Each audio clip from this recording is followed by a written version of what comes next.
एकीकडे राज्यामध्ये सत्ता स्थापनेचं आगळं-वेगळं नाट्य सुरू असताना अजित पवार मात्र एकटेच दिल्लीमध्ये दाखल झालेत। अजित पवार दिल्लीमध्ये प्रफुल्ल पटेल यांच्या निवासस्थानी दाखल झालेत। अजित पवारांसोबत त्यांचे पुत्र पार्थ पवार देखील आहेत। दिल्लीमध्ये राष्ट्रवादीची अंतर्गत बैठक झाली।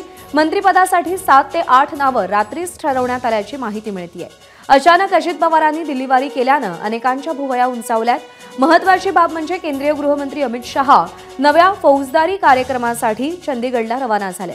अजित पवारांकडून संभाव्य मंत्र्यांच्या नावाची चर्चा सुरू असतानाच अमित शहा चंदीगडला रवाना झाल्यानं अजित पवार दिल्लीमध्ये कोणाला भेटणार असा सवाल आता उपस्थित होतोय।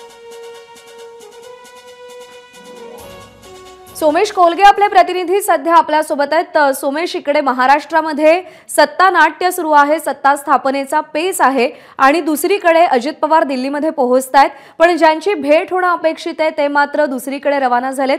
काय घडतंय नेमकं दिल्लीमध्ये?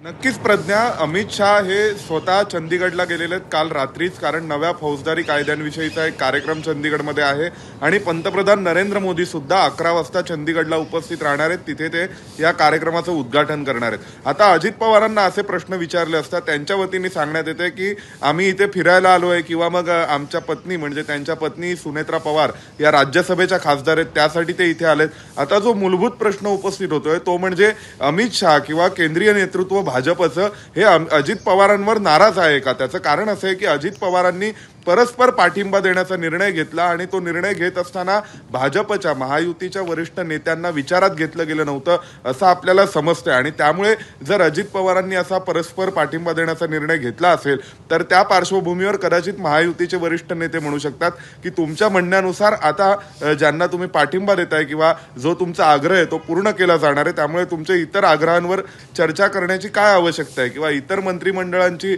इतर मंत्र्यांची आवश्यकता काय आहे ज्यावेळी तुम्ही प्रमुख कोण असावं याबाबतच निर्णय घेतलात आणि तो सुद्धा परस्पर घेतला।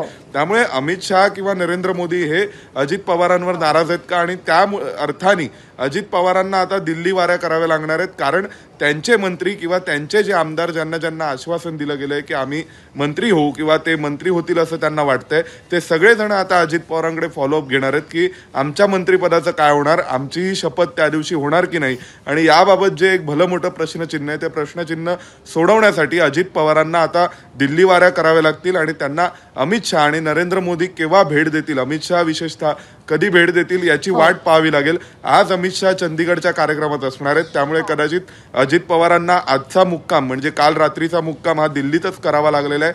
आज त्यांची भेट होईल अशी शक्यता वर्तवली जाते, पण त्याबाबत अजूनही अमित शहांच्या वतीने काही अधिकृत सांगण्यात आलेलं नाहीये। सोमेश, या सगळ्या संदर्भातले अपडेट जाणून घेत राहू। सध्या धन्यवाद दिलेल्या माहितीसाठी। एबीपी माझा, उघडा डोळे बघा नीट।